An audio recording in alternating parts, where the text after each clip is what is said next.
Today we're spending 100 hours going through the lands between conquering whatever is in the path just to become the Elden Lord. So, let's go.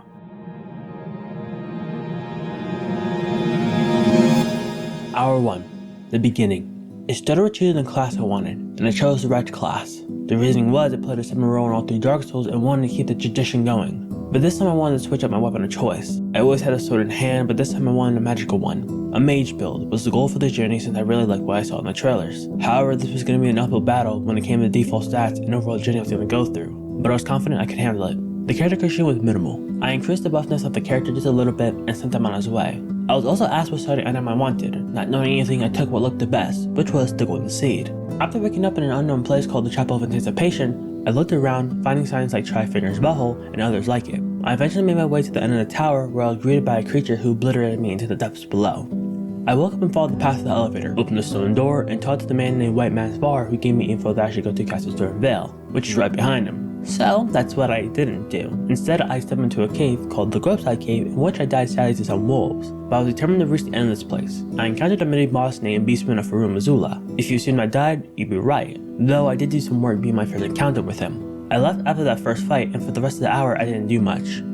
I found Santa Claus the Merchant, and I transformed a helpless monkey named Bach with a sad story.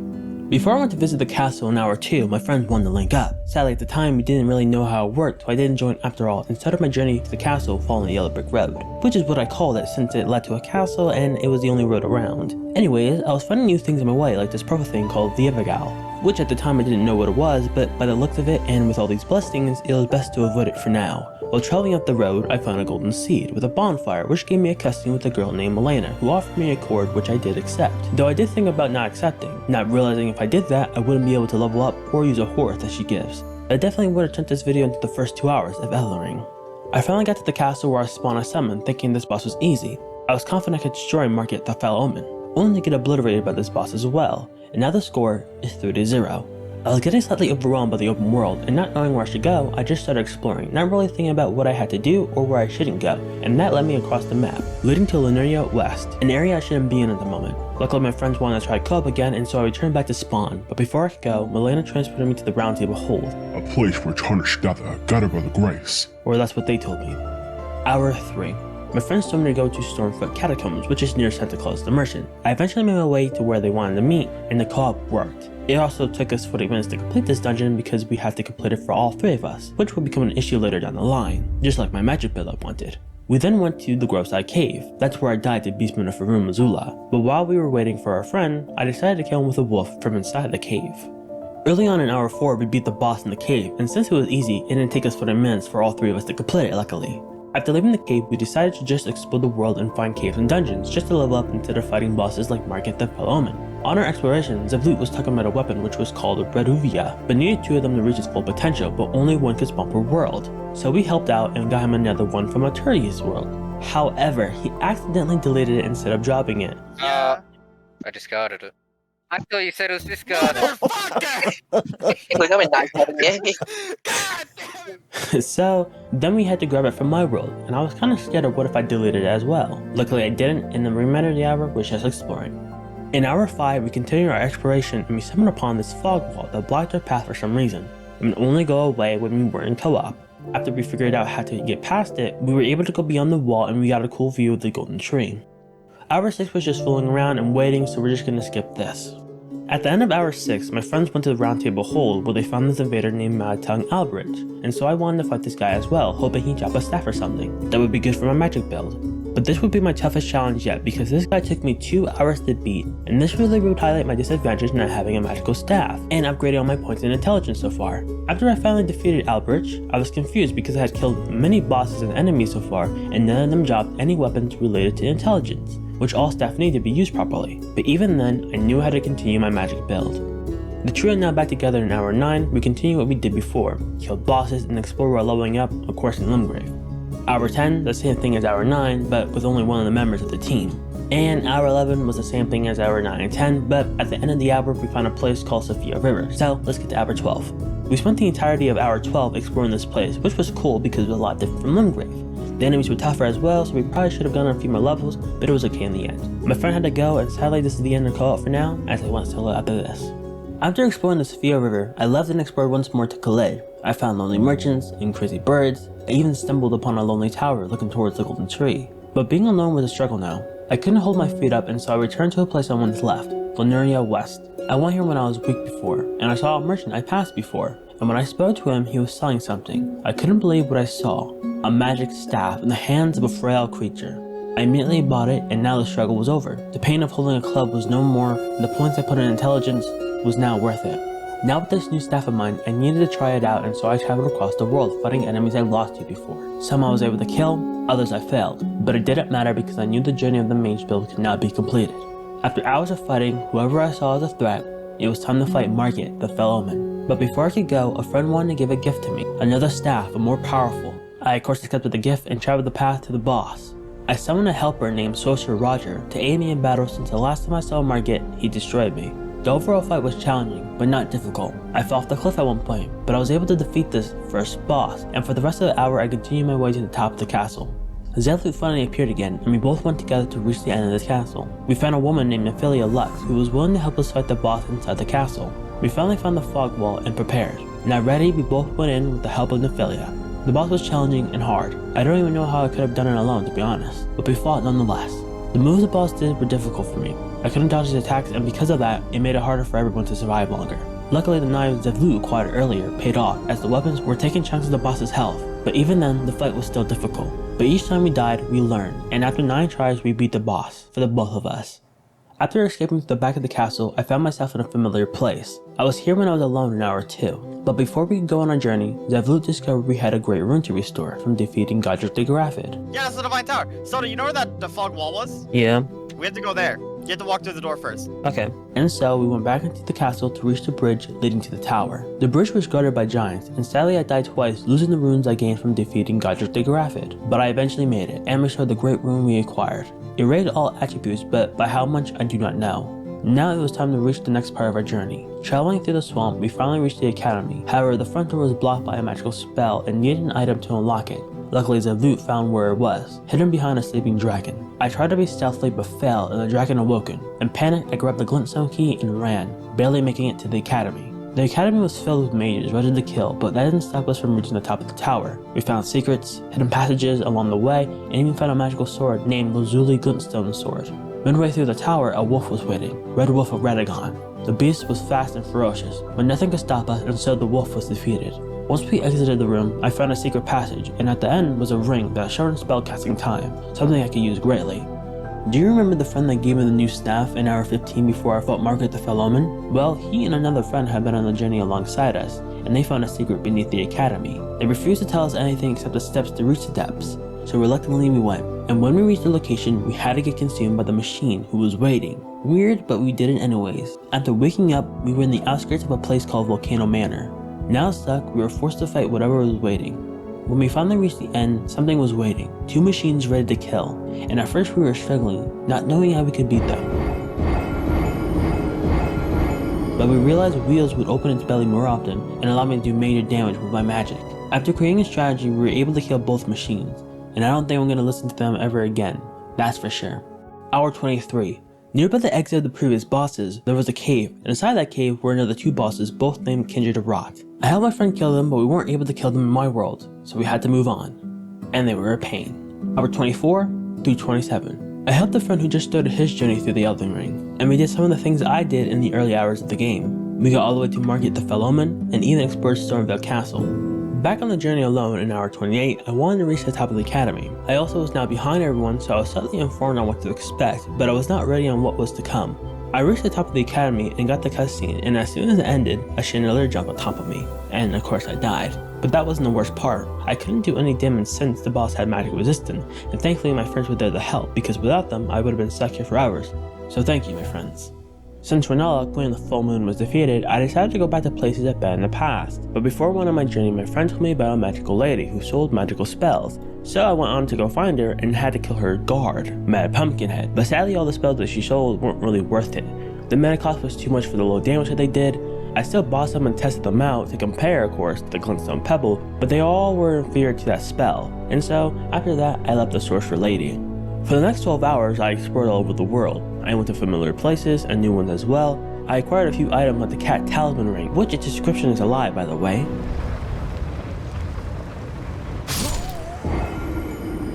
I also discovered a cave packed with smithing stones for upgrades. I met Ranni, who's a witch and has a special ending. She also asked me to join her, but I refused. And of course I died many times, but at the end of hour 41, I was in the Enzo River, an underground system. Oh, and if you're wondering how many times I leveled up during that time, it was 10 times. Hour 42.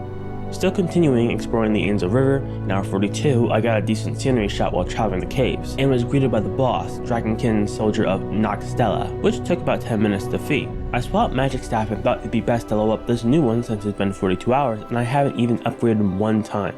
So I went to the Round Table Hold where I got ambushed by Enzel of the Royal Remains. He was a member of the Round Table Hold, and luckily this wasn't hour 7 and 8 with a club in hand or I'd be in serious trouble. I of course killed him and went to the blacksmith where I leveled up the staff 15 times. I decided to spend most of the hour at the Black Knife Catacombs, and after killing the main boss and having many failed attempts trying to kill the side boss, who was an assassin, I traveled to Mount Gilmore, a mountain near Volcano Manor, where I found another castle surrounded by a swamp.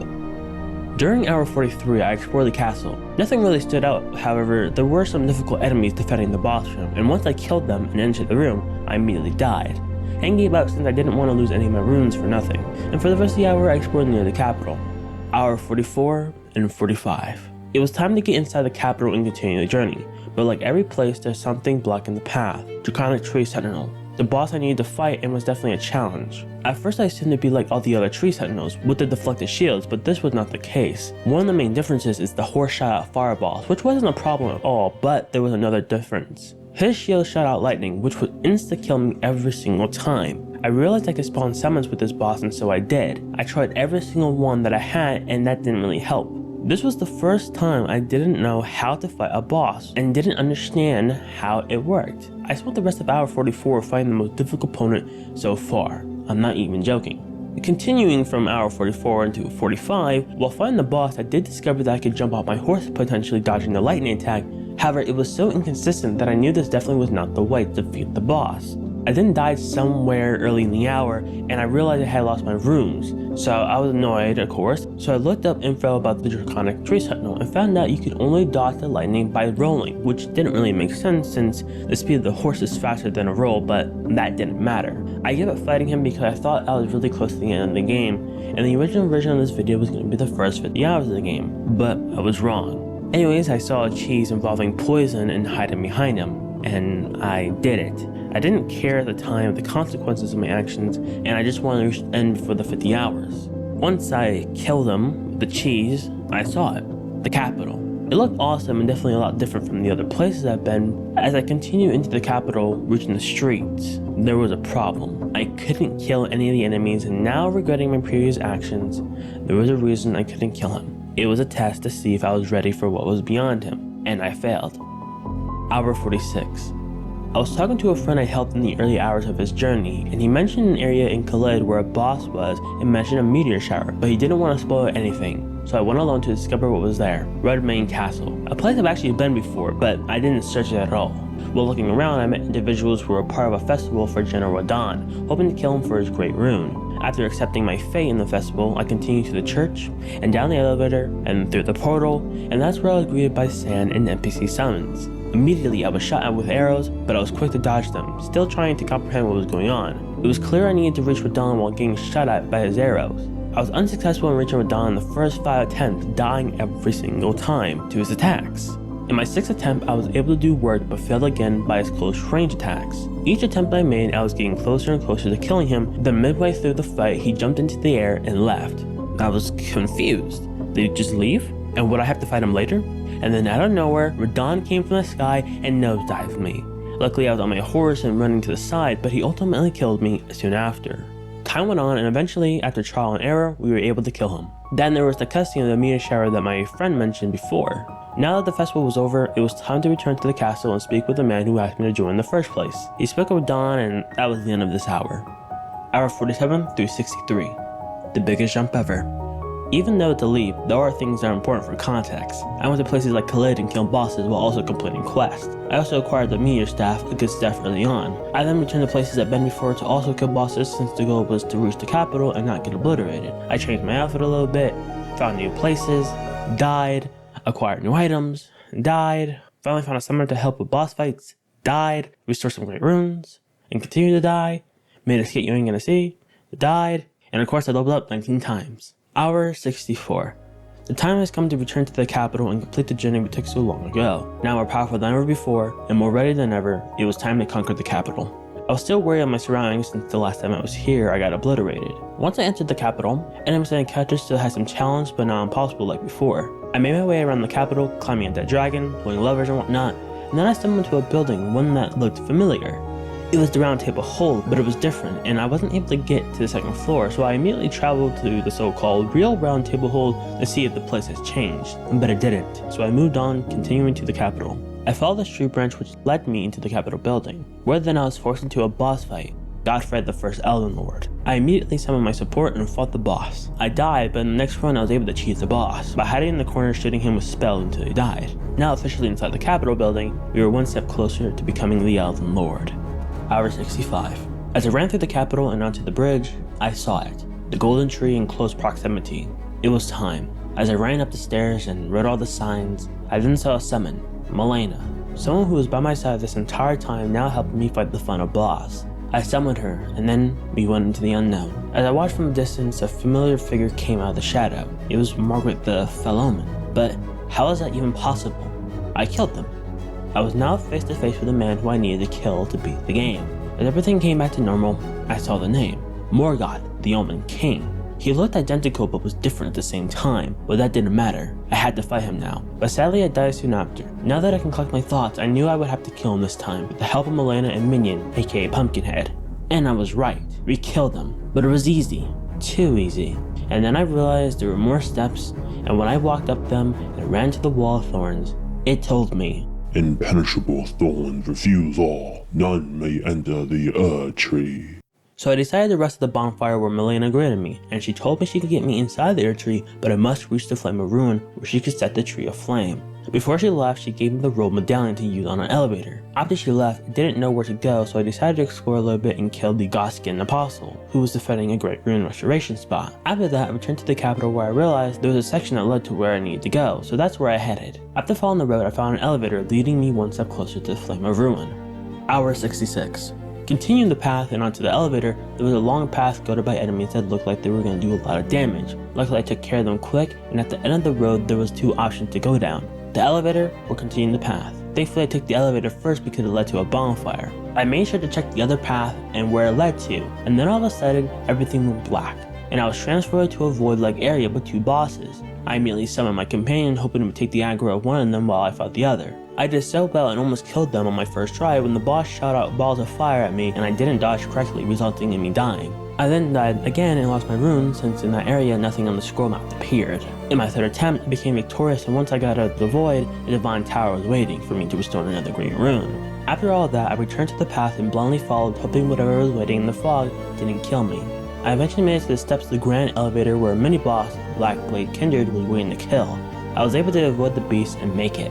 I used the medallion that Melina gave me, and then the floor beneath me rose, taking me to a snowy mountain, and giving me a great view of the Erd tree. After taking in the view, I followed the only path I could go, collecting a map fragment nearby as well. I eventually found a catacombs location where I spent the rest of the hour exploring.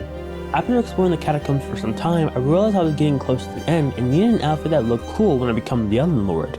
So I did some research on some mage outfits and came across the Azure Glintstone set, and so I spent the entire hour completing the quest to get the outfit, and I think it was worth it in the end. Every enemy I encountered was impossible to beat. I knew at this point I needed to refine not only my level, but my weapon as well. For a while I was contemplating what magic stuff I should invest in, all having their pros and cons, but in the end I decided to go for the Carrion Regal Scepter, an all-rounder staff.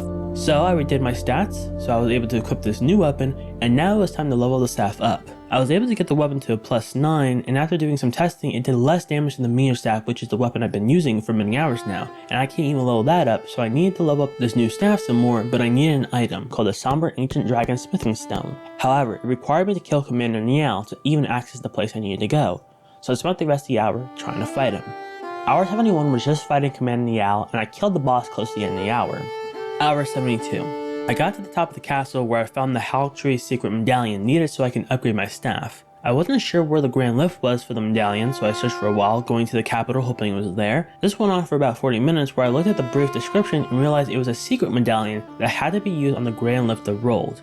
Once I reached the grand lift and used the secret medallion, I was taken to an area called the hidden path of the Half Tree. I explored the dungeon for a little bit, but eventually exited to another snowy area, and of course I explored this place for the rest of the hour. Hour 73. While traveling to the place I needed to go for the staff upgrade, I was invaded by an NPC named Sagwin Noble. This took about 17 minutes just trying to fight this so-called noble. Once the NPC was killed, I took the portal that led me to Mogwan Place, one step closer to my upgrade. This place was bloody and dangerous. I didn't want to be here, but I had to, avoiding all enemies I encountered. After some time, I finally made it to the place. The item I needed just to level up my new staff, the somber ancient dragon smithing stone. Almost 3 hours just to get one item, and this was the easiest way to get one. I immediately returned to the round table and upgraded my staff. I of course tested it out on some mini bosses, and thankfully I was doing more damage than the meteor staff. Hour 24. I decided for most of the hour I explored the capital, specifically the sewer, because of Dung Eater. The creature mentioned being stuck in the sewer, so I thought I could level up and do a quest at the same time. However, I couldn't find him, so that was hour 74. I still continued exploring the sewers, where eventually I did find the Dung Eater. I decided to kill him because I wasn't sure if he would kill other people I could have quests with, and I didn't want to risk it, since he threatened it. I then left, and I was now ready to take on the fire giant, an obstacle in my progression and towards the end of the game. I can't tell you how many times I died, but I was determined to kill the beast and reign triumphant. Each time I died, I was learning each move the giant made and was able to counter them.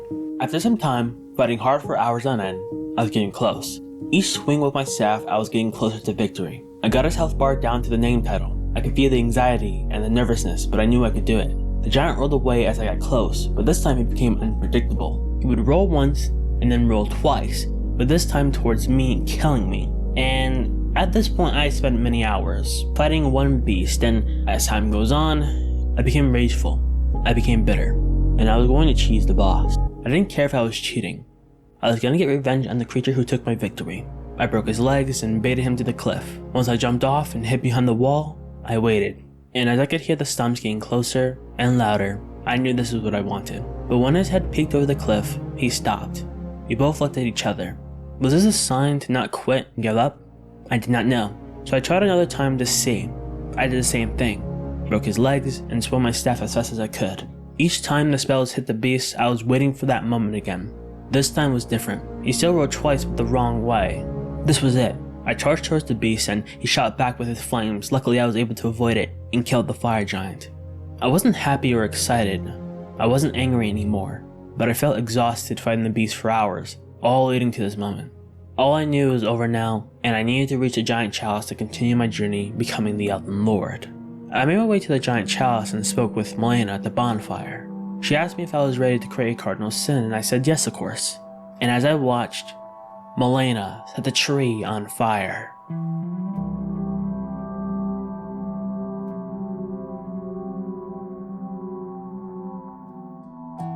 And as I watched the spark into flames, I knew it would take time to reach the core, and so I waited, fighting bosses, leveling up, and getting items I could use to defeat what lied ahead.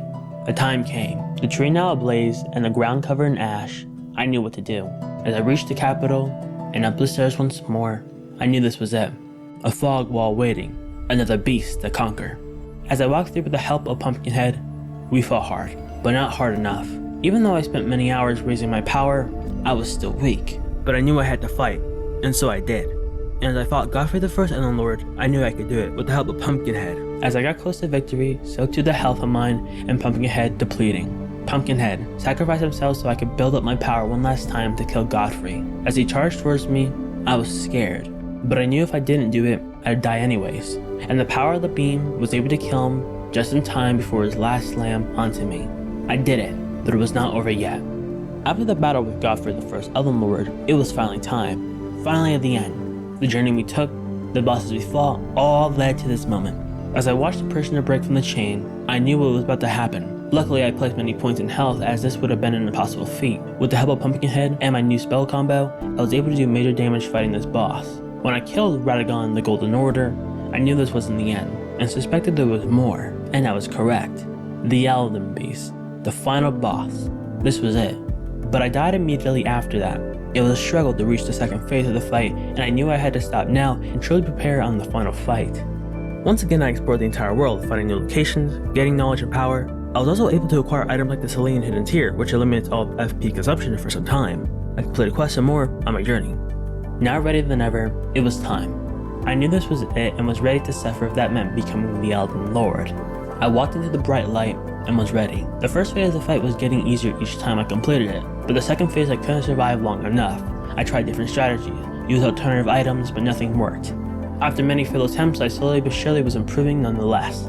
I finally was able to get a strategy going using the Selenium Hidden Tier in the second phase. Now getting closer to victory in each attempt, I was getting confident, and as each minute went by, I could feel it. In the end, I shot my beam of power one last time, and the Elden Beast died. I was so happy and excited that it was now over. I returned to the dark and gloomy cliff and was given a choice, but I realized that this was hour 96, not 100, so I went to go fight an enemy I encountered and fought during hour 87 through 94, Melina, Blade of Mikola, another really hard boss. I thought it'd be perfect to end fighting and defeating another boss many believed to be impossible, but when I went in, I was able to not only kill her, but do it in one try. I was shocked, surprised that I was able to kill the hardest boss back to back, but the issue still remained. I was still in hour 96, so I spent 3 hours exploring to get the time to hour 100, and so I did. This whole journey and what I achieved throughout has been really crazy. To the first boss, exploring with friends, to all the bosses I've killed and the places I went, all leading to this moment. As I walked up the stairs one last time, and through the golden void one last time, I thought about choosing Ranni's end, but I realized this whole adventure, this whole journey, wouldn't have happened if I didn't do any of this. And so, I looked upon Ranni's summon stone one last time. I knew the choice I was making, and as I walked towards the fractured stone of America, I knew, in the end, I became the Elden Lord.